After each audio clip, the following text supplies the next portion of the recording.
Welcome to big TV digital live breaking news చూస్తున్నాం.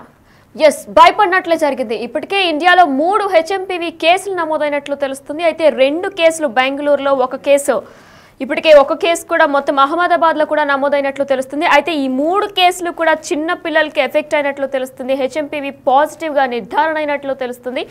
HMPV case ఎక్కువగా 11 years లోపున్న పిల్లలకే ఎక్కువ దీనికి బాధితులు 11 ఇయర్స్ లోపున్న పిల్లలే దీనికి ఎక్కువ ప్రధానంగా కూడా బలవడానికి కారణాలు ఉన్నట్లు కూడా వైద్య అధికారులు తెలియజేస్తున్నారు. దీనికి ముఖ్య కారణాలుగా కూడా దగ్గు, జ్వరం, ముక్కు కారడం వంటివి కూడా ప్రధాన లక్షణాలుగా వైద్య అధికారులు తెలియజేస్తున్నారు. అయితే ఈ లక్షణాలు బయటికి కనిపించడానికి దాదాపు 3 నుంచి 6 రోజులు టైం పట్టే అవకాశాలు ఉన్నట్లు కూడా డాక్టర్స్ చెప్తున్నారు. మాస్కులు ధరించాలి అంటూ కూడా ఇప్పటికే హెచ్చరికలు జారీ చేస్తున్నారు. మళ్ళీ లాక్డౌన్ రోజులు వస్తాయా అన్న భయాలు కూడా ఎంతో మందిలో మెదులుతున్నాయి. అయితే చైనాలో రోజు రోజుకి కూడా కేసులు పెరుగుతున్న నేపథ్యంలో ఇండియాలో కూడా ప్రస్తుతం 3 కేసులు నమోదయ్యాయి. దీంతో ఇక్కడ కూడా ఎంతో మంది ప్రజలు భయాందోళనకు గురవుతున్నారు. అయితే కోవిడ్-19 ఫ్లూ, ఇతర శ్వాసతో రుగ్మతులకు పోలి ఉంటుంది హెచ్ఎంపీవీ అని కూడా డాక్టర్స్ చెప్తున్నారు. జ్వరం, దగ్గు, ముక్కు కారడం, గొంతు నొప్పి వంటివి ఈ లక్షణాలు ఉంటాయని కూడా వైద్య అధికారులు తెలియజేస్తున్నారు. వైరస్ తీవ్రత ఎక్కువగా ఉన్న వారితో బ్రాంకైటిస్, నిమోనియాకు కూడా దారితీయొచ్చని చెప్తున్నారు. అయితే ఇన్ఫెక్షన్ సోకిన 3 నుంచి 6 రోజుల్లోగా ఈ లక్షణాలు బయటపడతాయని కూడా డాక్టర్స్ తెలియజేస్తున్నారు. చిన్నారులు, వృద్ధులు, రోగ నిరోధక శక్తి ఎవరికైతే తక్కువ ఉంటుందో 11 ఇయర్స్ లోపు చిన్నారులకు కూడా ఈ వ్యాధి సోకే అవకాశాలు ఎక్కువ ఉన్నట్లు కూడా వైద్య అధికారులు తెలియజేస్తున్నారు. అయితే ఈ వ్యాధి ఎక్కువగా తుమ్ములు, దగ్గు వల్ల వెలువడే తుంపర్ల నుంచి, అలానే వైరస్ బారిన పడిన వారికి సన్నిహితంగా మెలగడం, బాధితులను తాకి ఆ చేతులతో ముక్కు, కాళ్ళు, నోటిని తాకినప్పుడు కూడా ఈ వైరస్ ఎక్కువ ప్రభావితం చేసే అవకాశాలు ఉన్నట్లు కూడా డాక్టర్స్ తెలియజేస్తున్నారు. అయితే ఇది ఎలా నివారించుకోవాలి అనే కూడా సందేహాలు చాలా మందికి ఉండొచ్చు. అయితే చేతుల్ని తరచూ సబ్బుతో కడగడం, కనీసం 20 సెకండ్ల పాటు కూడా కడుక్కొని అలానే చేతులను శుభ్రం చేసుకుంటూ నోరు, ముక్కు, కాళ్ళు తాకకుండా శానిటైజర్ యూజ్ చేస్తూ బహిరంగ ప్రదేశాల్లో మాస్క్ ధరిస్తూ వైరస్ బారిన పడితే బయట పడొచ్చు అని కూడా డాక్టర్స్ తెలియజేస్తున్నారు. మరి ఇదే అంశానికి సంబంధించి పూర్తి డీటెయిల్స్ ఇప్పుడు డాక్టర్ తెలియజేస్తారు. అదొకసారి ఇప్పుడు చూద్దాం. అనేది మనకు చైనాలో అనేది పదం వినబడుతుంది. బట్ చైనాలో కాకుండా అన్ని చోట్ల కూడా ఉంది, ప్రపంచవ్యాప్తంగా కూడా ఇప్పుడు ఉంటుంది. ఎందుకు నేను ఈ పదం యూజ్ చేస్తున్నానంటే 2001లో ఈ వైరస్ని కనుక్కున్నారు. ఈ వైరస్ చేస్తుంది, ఈ విధంగా వస్తుంది. రెస్పిరేటరీ సిన్సేషనల్ వైరస్ అనేది దీని గ్రూప్లోనే ఒకటే గ్రూప్లో ఉంటుంది. దాంతోపాటు ఇది కూడా ఏమైనా చేస్తుందా అనే ఉద్దేశంతో దీన్ని కనుక్కున్నారు. 2002లో వచ్చింది. 2001 చెప్పాను, 2002, 2004, 2006లో RT-PCR ద్వారా దీన్ని మళ్ళీ చూడడం జరిగింది. ఆ తర్వాత 2012, 16 పేపర్ ఉంది, జనరల్స్ ఉన్నాయి, 18 ఉంది, 19 కూడా ఉన్నాయి. అంటే 21లో కూడా వచ్చింది. ఇవన్నీ కూడా ఈ ఇయర్స్లో శాస్త్రవేత్తలు, డాక్టర్స్ ఎక్కడైతే ఉంటారో వాళ్ళు ఈ కేసెస్, ఎన్ని కేసెస్ వచ్చినాయి, ఎలా ఉంది, ఇది ఏంటి వైరస్ అని చెప్పేసి చాలా డెప్త్గా పిల్లల్లో, పెద్దల్లో, అందరిలో కూడా చేశారు. ముఖ్యంగా మనం 2002-04లో ఏదైతే ఈ స్టడీ ఏదైతే నార్విన్ స్టడీ, వాళ్ళు అక్కడ స్టడీ చేసి 258 శాంపుల్స్ తీసినప్పుడు దాంట్లో ఇది ఆల్మోస్ట్ 71 కేసెస్ వచ్చాయి. ఒక చిన్న కంట్రీ, దాంట్లో 71 కేసెస్ వచ్చాయి. ఆఫ్ దట్ 41 ఏదైతే ఉన్నాయో 34 admitted in to the hospital. పిల్లలు అంటే బ్రాంకియోలైటిస్ అంటాము, బ్రాంకైటిస్ అంటాము, మిగతా బ్రాంకోనిమోనియా అనేది డెవలప్ అయినప్పుడు వాళ్ళని అడ్మిషన్ లోపలికి తీసుకుంటారు. బట్ సమ్ కంట్రీస్, ఇప్పుడు ఇండియా లాంటి కంట్రీస్లో మనం ఎర్లీగా వాళ్ళు ఐసీయూలోకి వెళ్ళరు. బట్ వేరే కంట్రీస్ అయితే ఇమీడియట్గా ఐసీకి తీసుకెళ్ళిపోతారు, చిన్న ఉన్న పెద్ద చూపించేస్తారు. బట్ దీంట్లో 34లో చూసినట్టయితే సగం అంటే 50%, 17 పీపుల్ ఎవరైతే ఉన్నారో వాళ్లకు కోమార్బిడిటీస్ ఉన్నాయి. కోమార్బిడిటీస్ అంటే ఇప్పుడు హార్ట్ డిసీజ్ కానీ, ఇంతకుముందు లంగ్ డిసీజ్ కానీ, కనెక్టివ్ టిష్యూ డిసీజ్ కానీ, మిగతా ఇంకేమైనా కిడ్నీ సమస్యలే కానీ, లేకుంటే బ్రెయిన్ సమస్యలు ఏదైనా ఉన్నా కూడా వాళ్ళలో సివియారిటీ ఎక్కువ ఉంది అని చెప్పేసి వాళ్ళు చెప్పారు. సో ఈ స్టడీ ప్రకారము చూసినట్టయితే దాంట్లో 17లో అడ్మిట్ సివియర్గా కొంచెం బ్రాంకోనిమోనియా వచ్చిన వాళ్ళలో 3 మాత్రం వెంటిలేటర్ పైన వెళ్ళారు. అంటే సిప్యాప్ 1, 2 వెంటిలేటర్ పైనకి వెళ్ళారని.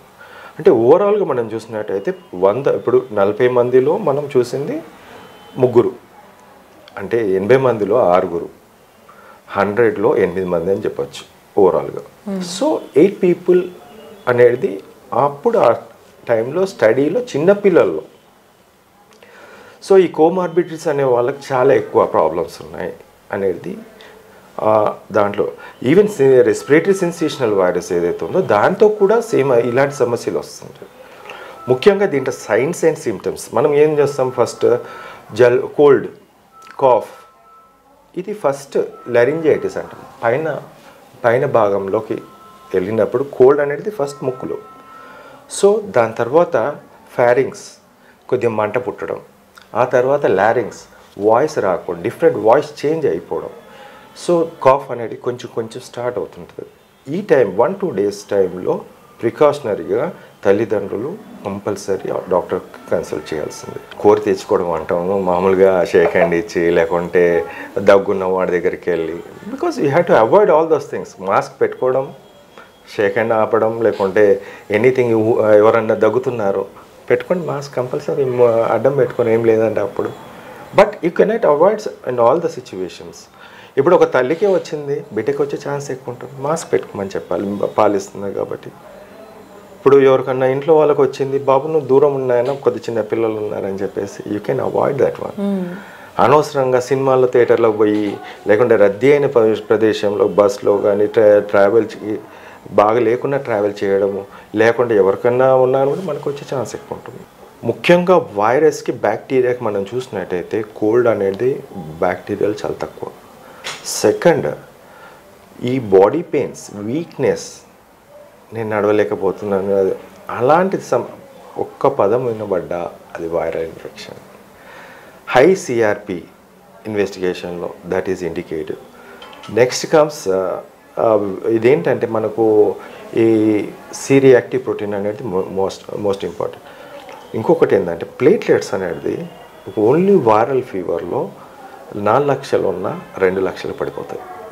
డెంగ్యూ ఫీవర్ కానీ వైరల్ ఫీవర్ వచ్చినప్పుడు ఎనీ వైరల్ ఫీవర్ రాసి పెట్టుకోండి. ఇట్లా దాంట్లో ఇది కనిపించిందంటే definitely youth had to think that it is a viral fever, then go for the investigations. ముఖ్యంగా ఫస్ట్ థింగ్ అవాయిడ్ చేసుకోవడం. ఎవరన్నా దగ్గుతున్నా వాళ్ళని మీ పిల్లల దగ్గర రానియకుండా చూసుకోండి, పెద్దల దగ్గర రానియకుండా చూసుకోండి. ఈవెన్ నేను కూడా చాలా కాఫ్ ఉంది, ఫీవర్ ఉంది అంటే నేను వెళ్ళను, దూరం నుంచి బాగా చెప్తాను. బట్ అలాంటి ఫస్ట్ పాటించాలి. నెక్స్ట్ మాస్క్ అనేది కంపల్సరీ పెట్టుకోవాలి. పిల్లలు కూడా, చిన్నపిల్లల మీద ఎఫెక్ట్ ఎక్కువ ఉంటుంది, పెద్దవాళ్ళ ఎఫెక్ట్ ఎక్కువ ఉంటుంది. బట్ ఆల్రెడీ కోమార్బిడ్ కండిషన్స్లో చాలామంది కోవిడ్ వల్ల డ్యామేజ్ అయిన వాళ్ళు ఉన్నారు, వాళ్ళు కూడా మాస్క్ పెట్టుకొని వెళ్ళాల్సిన అవసరం ఉంది. సెకండ్, మంచి ప్రాపర్ డైట్, హై ప్రోటీన్ మంచి డైట్ తీసుకోవడం వల్ల ఇమ్యూనిటీ పెరుగుతుంది, ఎటువంటి సమస్య రాదు. థర్డ్, ఇక నేను ప్రోటీన్ డైట్ అంటున్నాను ఎందుకంటే వైరస్ ప్రోటీన్, హై ప్రోటీన్ ఏదైతే వైరస్ మన బాడీలో ఎంటర్ కాగానే వైరస్ ప్రోటీన్ అనేది తీసేసుకుంటుంది బాడీలో. అందుకే మీకు జాయింట్ పెయిన్స్, బాడీ పెయిన్స్ రావడం కారణం ప్రోటీన్ లాస్. సో మీరు ప్రోటీన్ లాస్ అనే దాన్ని కంపెన్సేట్ చేయాలి. ఇప్పుడు ఎగ్ తినొచ్చు, నాన్ వెజ్ తినొచ్చు, చికెన్ తినొచ్చు, ఫిష్ తినొచ్చు, మటన్ తినొచ్చు, యూ కెన్ ఈట్ డైలీ. పెద్దవాళ్ళు అయితే, చిన్నవాళ్ళు అయితే వాళ్ళు ఎట్లా మదర్ మిల్క్ తీసుకుంటారు, అయినంతవరకు మనము ఎగ్ రూపంలో లేకుంటే ఫుల్లీ మ్యాష్ రూపంలో నాన్ వెజ్ ఇవ్వచ్చు, 100% ఇవ్వాల్సిందే. నెక్స్ట్ కమ్స్ ద ట్రీట్మెంట్ ఉంది, అన్ని వైరస్కి కూడా ఉంది. Yes, big TV digital live లో చూస్తున్నాం. డాక్టర్ చెప్పినట్లు కూడా తగిన జాగ్రత్తలు తీసుకుంటే ఈ వైరస్ బారిన పడుకుంటా ఉంటామని కూడా ఆయన చెప్పుకొచ్చారు. అయితే చైనాలో మొదలుకొని హెచ్ఎంపీవీ వైరస్ అనేక దేశాలకు విస్తరించింది. మన దేశంలో కూడా ఇప్పటికే 3 కేసులు నమోదయ్యాయి. 2 బెంగళూరులో, అలానే 1 అహ్మదాబాద్లో కూడా నమోదైనట్లు తెలుస్తుంది.